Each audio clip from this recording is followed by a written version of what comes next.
So back here, SHOT Show 2026, back with Walt and Austin Proulx. It's always a pleasure to sit down with you guys. Yeah. So this year, it looks like, how did last year go for you as far as business, competition, everything? I had a good year. Yeah. Switched over to carry optics just over a year ago, and part of the year was the process of getting used to the dot, and then most of the year was just enjoying how much easier it is. It feels like cheating, and it's been a lot of fun. So, yeah, culminated in another national champion title at IDPA Nationals, and that obviously it helps sell classes. So it's been good, man. It's been good. And then just recently, you're down one total match. Yeah, South Mountain Showdown, fastest raw time, high overall, most accurate. 1 point down. I almost had my clean match, but I was calling every shot in the match, including the point that I dropped. But it was one of those where you're running past the target, and I wasn't going to go back to fix it. So right, it is what it is, man. It could have been somebody. Yeah.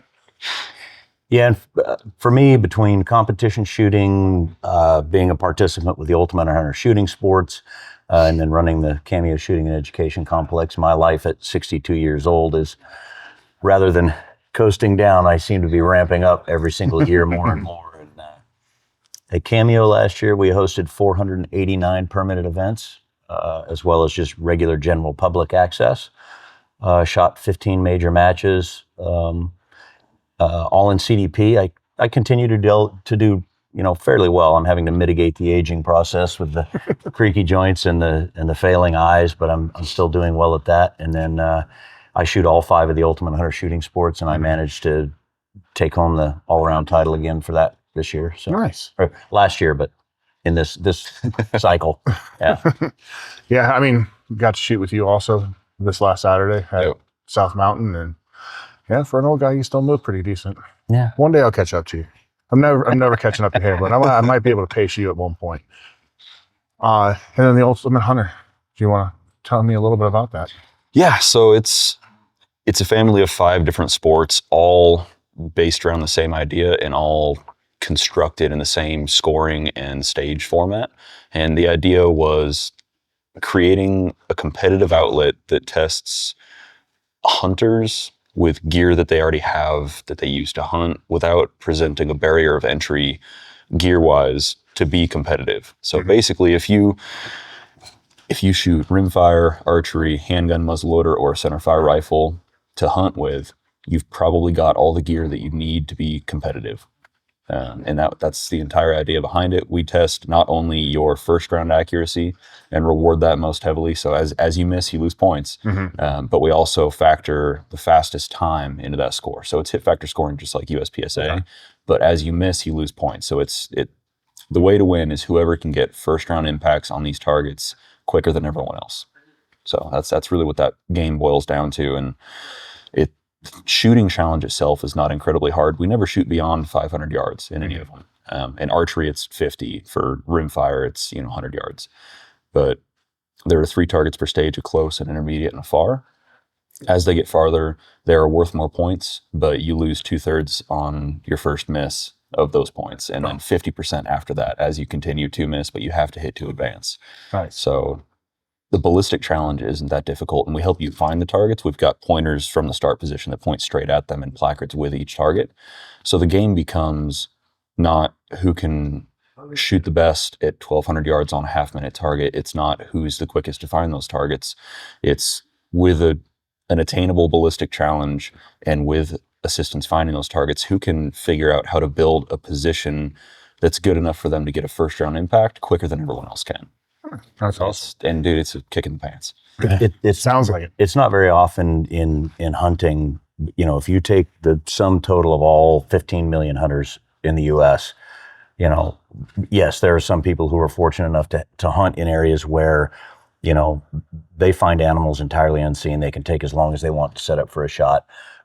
The vast majority of people, at least for most of their encounters, being quick about getting ready to shoot is critically important. Even if the animals don't know you're there, particularly with elk, they tend to just keep moving. If there's a herd of them, you can get on one, and if you're not ready now, they're going to step behind or in front of another animal, and then you have to wait again. And then they're in the brush before you know it.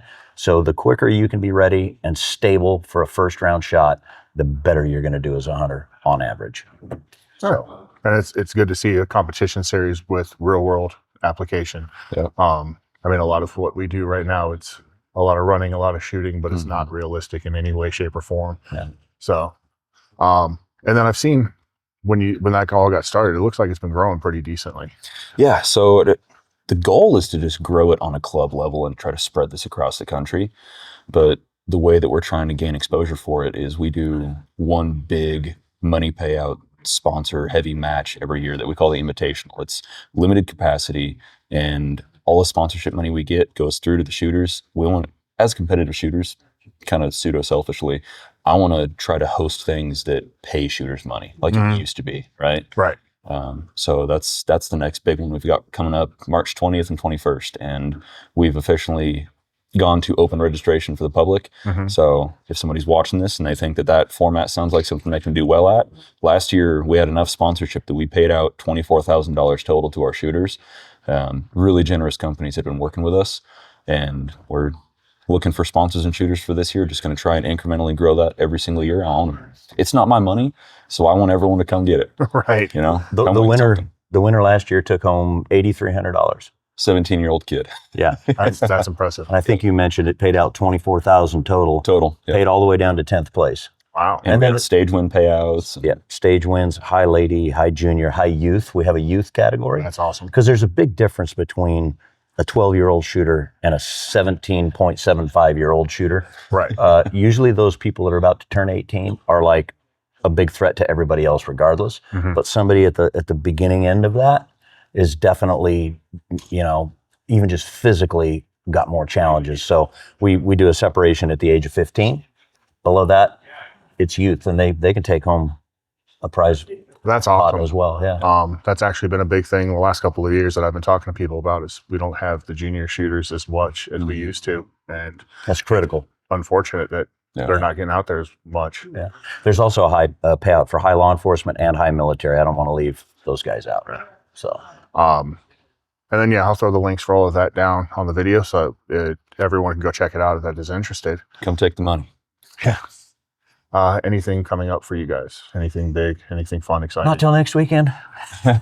Yeah, we anymore we don't really have an off season. We kind of roll from December's our slowest, but October, November, December we're hunting. But competition wise, it's our slowest month. We only had one match that we traveled to Florida to in December, and then we had South Mountain Showdown, and then this, and then next weekend we're going to be in Florida. And then I think February is the only month where we don't have any travel matches scheduled. And then after that, it's at least 2 a month until hunting season. So, yeah. And then with because you have your training company, you do too. Yep. Do you offer classes outside? I know you travel matches and then we'll offer your class after the match. Do you do any classes that aren't associated with matches at the same time? Yeah, absolutely. That's how I make my living now. Almost 2 years ago now, made the jump, got rid of the real job and been going for it. So yeah, GoFast Concepts. The majority of classes that I do are in conjunction with a match. Right? I'll go to a match. Sponsorship helps get me there. Sponsored by Wilson, and they help me out with covering costs, and then I'll do a class before and or after that because I've already got a captive audience there, right? And a lot of times we'll just leave stages up from the match and actually use those stages to learn on. So it's easy for the match, it's easy for me. But outside of that, I'm doing a lot more law enforcement training, both handgun and then aggressive movement carbine stuff, and then kind of teeing off of the ultimate hunter thing, intermediate range engagement. Accurate and quick, that's pretty applicable to like DMR roles, sniper roles. Absolutely. So I'm doing a lot more stuff like that. I've had agencies travel in for a 3-day, immersive, rapid engagement, intermediate range sniper stuff with everything from a patrol carbine up to a purpose-built Accuracy International sniper rifle. So those have been going really well. That's your Raptor program. Yeah, Raptor. Yeah. Yeah. Definitely have links for that too. GoFast Concepts. Remember that. Hell, if you want to learn to go fast, you're definitely one of the ones to watch out for. I try, man. I try. I know I'm looking forward to the match in Colorado this May. Yeah. It is crazy and it hurts. The event Yes. It's more than one match. Yes. Don't forget. And It's 3 matches. 3 matches. Oh. Yes. Yeah, that one put me out for a few months last year. Yeah, I'll bet. It's a lot of movement. Yeah. But looking forward to that. And yeah, for everyone, check out if you're in Grand Junction area, Cameo. It's a great range, great facility. Probably one of the best that I've traveled to so far. So if you're in That's the our area, goal. I'll throw links for the range Okay. up. I'll throw links for the Ultimate Hunter and GoFast. And if you're not following them already, follow Instagram, YouTube. I know you got both of them. Yeah. I'll throw all of the links. You We're got gonna 30 have like links. a 3-page setup going on over here. But definitely like, follow, share, subscribe, share the love. Got to keep the sport growing. Absolutely. But Yeah. thank you guys for taking the time. Yeah, I thank know you, Sean. Gosh Show is a busy week. Yeah. Yeah, it is. So thank you guys. Appreciate you. It's a pleasure. Yeah. It's always good to see you guys. Absolutely. Remember, like, share. You guys have a good one.